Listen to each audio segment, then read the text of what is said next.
Everybody has to be seated while I'm driving. So if y'all have a seat upstairs, can you just stomp your feet on the floor for me? Awesome. All right, let's get going. So I don't know if you had a tour on the way down. We don't have to give tours, but I give tours. I think you need to know where you've been today. You guys been hitting the craft beer places downtown? Or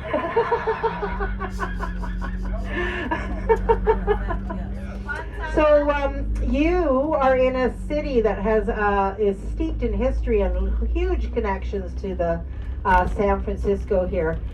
You know, where you are right now is actually a replacement fort for the Hudson's Bay Company. And the original fort became Vancouver, Washington.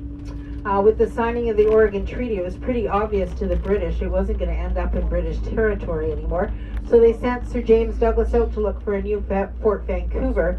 And because of the deep water you're in today and our very sheltered harbor, this was the selected point for the new Fort Vancouver.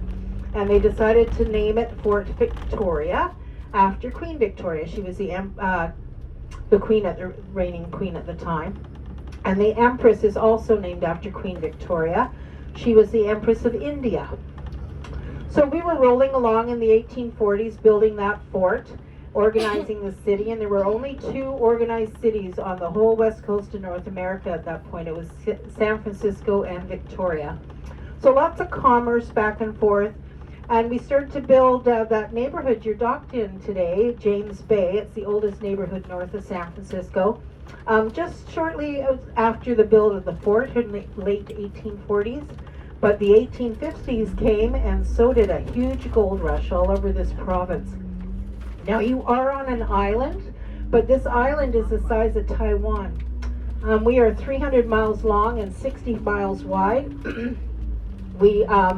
You had to come to Victoria if you were going to do any kind of paperwork with mining.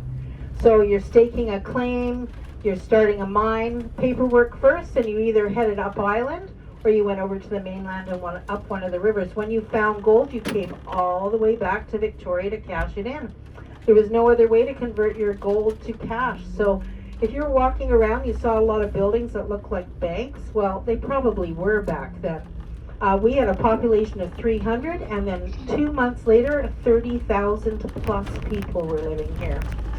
So it was pretty significant. And the same time this happened, China allowed its citizens to leave to come to Canada for the very first time. Only one province allowed it, the Guangdong province. So they came to also look for gold like everybody else, but they came here primarily to help build the railway. So you had to come to Victoria to sign up with immigration if you were from another country. So another reason why we had this influx of people here. Where we are right now, we're at the back of the Empress. This was actually an inlet. And about 2 blocks to the left, there was a soap factory. Soap was made with animal fat. They threw all the bits and pieces into this inlet, and it didn't wash out. It stunk down here.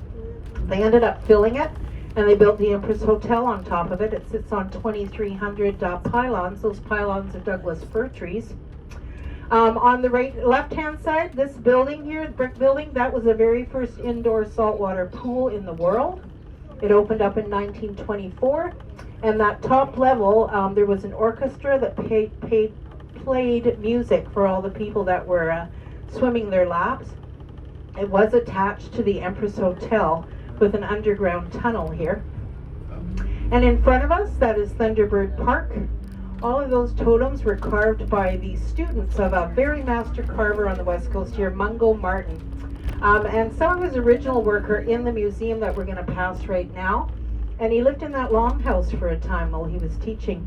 That park that you came by on your way downtown, that houses the tallest totem pole in the world in it. Finished in 1956. It's 127 feet tall, one tree. There are taller totems, but they're joined trees. So that is the tallest single tree totem pole. And on the left-hand side, we were just passing a tower here. That was a gift from the Netherlands to the war vets of British Columbia.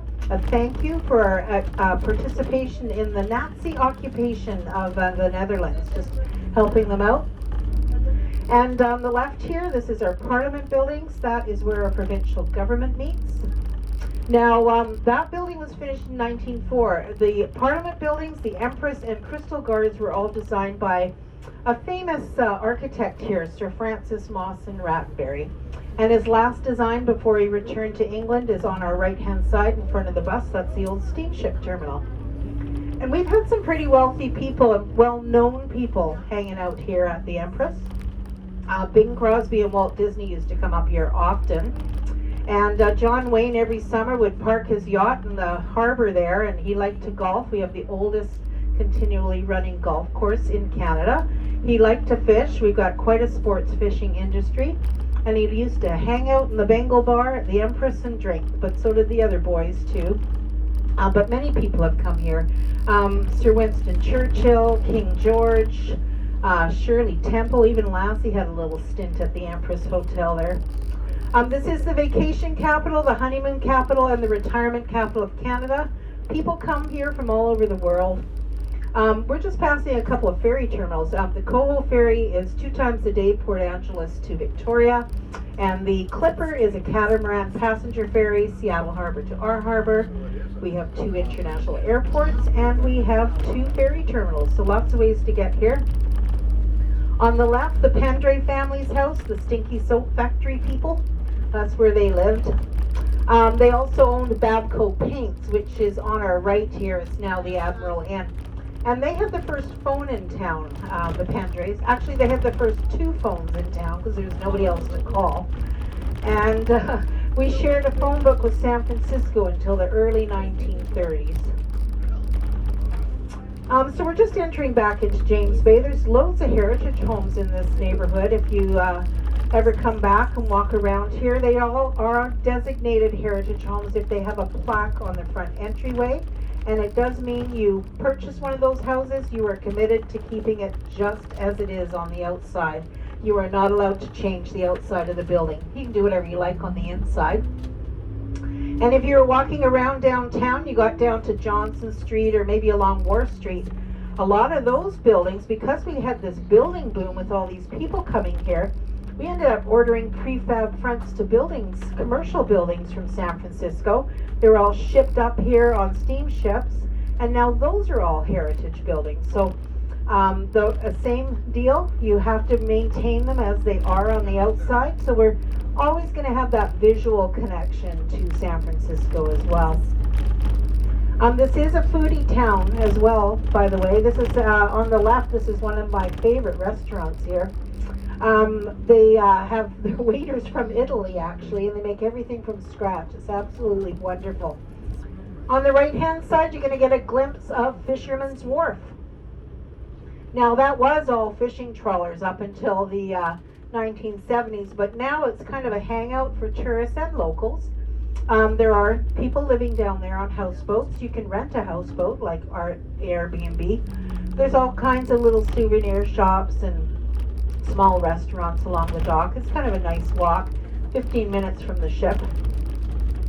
And I mentioned a foodie town. We're just passing a free herb garden on the right-hand side here. You're welcome to go in and pick whatever you like in there.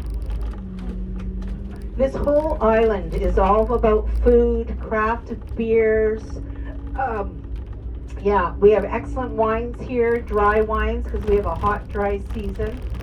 So yeah, you could drink and eat yourself up and down this island. We're a little more populated on the East Coast, lots of resort towns, beautiful warmer beaches on the East Coast because it butts onto the mainland.